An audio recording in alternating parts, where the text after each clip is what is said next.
সবাই সোশ্যাল মিডিয়াকে। আজকে আমরা 40 সাব্রুম অ্যাসেম্বলির অন্তর্গত চাতকছড়িকে দূর করার জন্য আমরা এসেছি। প্রথমে আমরা চাতকছড়িতে এসে 2 নম্বর ওয়ার্ডের কিছু বিজেপি দুষ্কৃতীরা আমরা যে দূর প্রচার ওই প্রচারে কিছু বাধা দেওয়ার চেষ্টা করেছিল। তাই আমরা সকল বিজেপি বা সকল ত্রিপুরাবাসীকে বলতে চাই, আমরা যে দূর প্রচার কারোর বিরুদ্ধে নয়। আমরা সংবিধানের অনুযায়ী আর্টিকেল 3 আমাদের গ্রেটার ত্রিপুরা ল্যান্ডের দাবি নিয়ে আমরা প্রচার চলছে। ওই প্রচারে যেন কুযুক্তি বা যে কোনোভাবে বিভ্রান্ত করার চেষ্টা করছে কিছু যুবক বা কিছু মানুষ।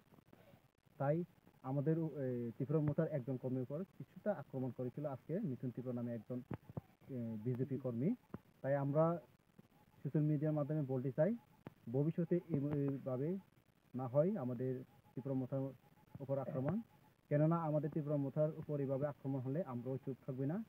এভাবে যদি আক্রমণ হতে থাকলে আমাদের যে ত্রিপুরা রাজ্য সুষ্ঠু বা শান্তিভাবে চলতে পারবে না। আমরা চাই সুষ্ঠু এবং শান্তি ত্রিপুরা, যেন না এই মহারাজাও একটা আইডিওলজি সমগ্র ত্রিপুরাবাসীকে সুস্থ বা শান্তিভাবে রাখার জন্য